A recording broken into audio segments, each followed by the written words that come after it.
அரசாங்கத்தின் வரவு செலவு தகவல்கள் வெளியாகியுள்ளன. வாகன இறக்குமதி தடைப்படாது என்று கூறிய இலங்கை மத்திய வங்கி ஆளுநர். நேரடி வெளிநாட்டு முதலீடுகள் 101% அதிகரிப்பு.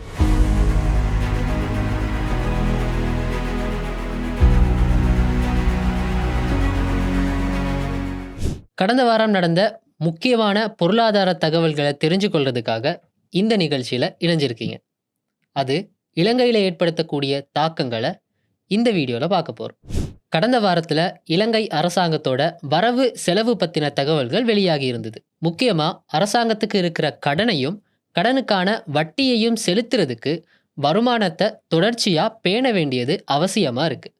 அந்த வகையில் மே மாதத்தில் கிட்டத்தட்ட 486 பில்லியன் ரூபாய் அரசாங்கத்துக்கு வருமானமாக கிடைச்சிருக்கு.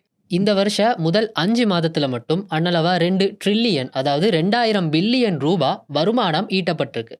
இது போன வருஷ முதல் 5 மாதத்தோட ஒப்பிடுறப்போ 20% அதிகரிப்பாக இருக்குது. எங்களுடைய வருமானம் கூடுற அதே நேரம் செலவும் ஓரளவு அதிகரிச்சிருக்கு. ஆனால் வரவு அதிகரித்த வீதத்தை விட செலவு அதிகரித்த வீதம் குறைவாக இருக்குது. முதல் 5 மாதத்தில் எங்களுடைய செலவு 2179 பில்லியனாக பதியப்பட்டிருக்கு. கடந்த வருஷத்தோட முதல் 5 மாதத்தில் 1986 பில்லியன் ரூபாய் செலவு ஏற்பட்டிருக்கு. ஆக போன வருஷத்தோட ஒப்பிடும்போது செலவு 9.7% கூடியிருக்கு. அதே நேரம் 2024 முதல் 5 மாதத்தில் பட்ஜெட் டெபிசிட் அதாவது வரவு செலவு பற்றாக்குறை 366 பில்லியனாக பதிவாகியிருக்கு. 2025 முதல் மாதத்தில் இந்த பற்றாக்குறை 236 பில்லியனாக குறைஞ்சிருக்கு. ஆக வருமானமும் அதிகரித்து செலவும் அதிகரித்து வரவுக்கும் செலவுக்கும் இடையில் இருக்கிற இடைவெளி குறைஞ்சிருக்கு. இது எங்களுடைய வங்கி செயல்பாடுகளை பாதிக்கலாம்.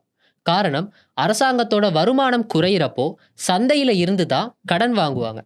அப்படி வாங்குற கடன் அளவை பொறுத்து தான் வட்டி வீதங்களுடைய அளவும் பாதிக்கப்படும். ஆக வட்டி வீதமும் அரசுக்கு கிடைக்கிற வருமானமும் வங்கிகளோட ஸ்திரத்தன்மைக்கு ரொம்ப அவசியம்.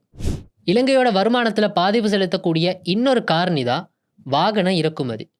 அது வங்கிகளையும் பாதிக்குது.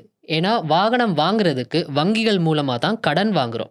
போன வாரம் வாகனங்களுக்கான புது லோன் டு வேல்யூ விகிதத்தை வெளியிட்டிருந்தாங்க. அதனால் வாகன இறக்குமதிக்கு ஏதும் தடை ஏற்படுமான்னு கேட்டதுக்கு இல்லை, வாகன இறக்குமதி இதனால் மட்டுப்படுத்தப்படாதுன்னு மத்திய வங்கி ஆளுநர் சொல்லியிருந்தார். சுங்கத்தினுடைய தகவல் படி இப்போதைக்கு 25,000 வாகனங்கள் இறக்குமதி செய்யப்பட்டிருக்குன்னு சொல்லப்படுது. அது மூலமாக 280 பில்லியன் ரூபாய் வருமானம் கிடைச்சிருக்கு. இந்த வருஷ முடிவில் தோராயமாக 460 பில்லியன் ரூபாய் வாகன இறக்குமதி மூலம் வருமானமாக கிடைக்கும்னு எதிர்பார்க்கப்படுது. இது மொத்த தேசிய உற்பத்தியில் 0.5% வருமானமாக இருக்குது. அதே நேரம் வாகன இறக்குமதிக்கு நாங்கள் டாலரையும் செலவழிக்க வேண்டி இருக்குது. பிப்ரவரி மாதத்தில் இருந்து ஜூன் கடைசி வரையான காலப்பகுதிக்குள்ள கிட்டத்தட்ட 675 மில்லியன் அமெரிக்க டாலருக்கான லெட்டர் ஆஃப் கிரெடிட்டை வாகன இறக்குமதிக்காக நாங்கள் திறந்திருக்கோம். இலங்கை பொருளாதாரத்தில் முக்கியமான இன்னொரு பகுதி தான் ஃபாரின் டிரெக்ட் இன்வெஸ்ட்மெண்ட்ஸ், அதாவது நேரடி வெளிநாட்டு முதலீடுகள்.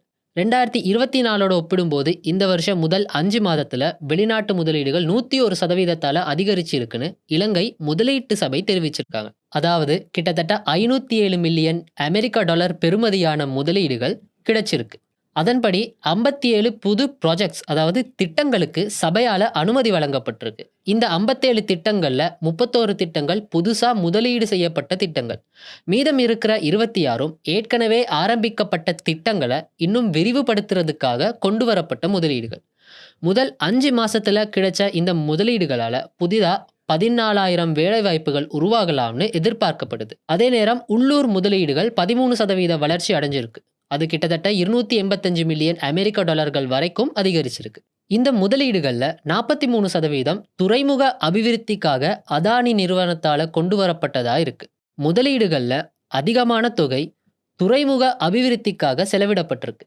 அது தவிர சுற்றுலாத்துறைக்காகவும் உற்பத்தி தொழில்களுடைய அபிவிருத்திக்காகவும் தான் பெரும்பாலான முதலீடுகள் இந்த 5 மாதத்தில் கொண்டு வரப்பட்டிருக்கு. கடந்த வாரத்துக்கான இலங்கை பொருளாதாரம் மற்றும் வணிக உலகில் நடந்த மிக முக்கியமான தகவல்களை உங்களுக்கு நாங்கள் கொண்டு வந்திருந்தோம். இதே மாதிரி அடுத்த வாரம் இன்னொரு வீடியோவில் சந்திக்கும் வரை நன்றி, வணக்கம்.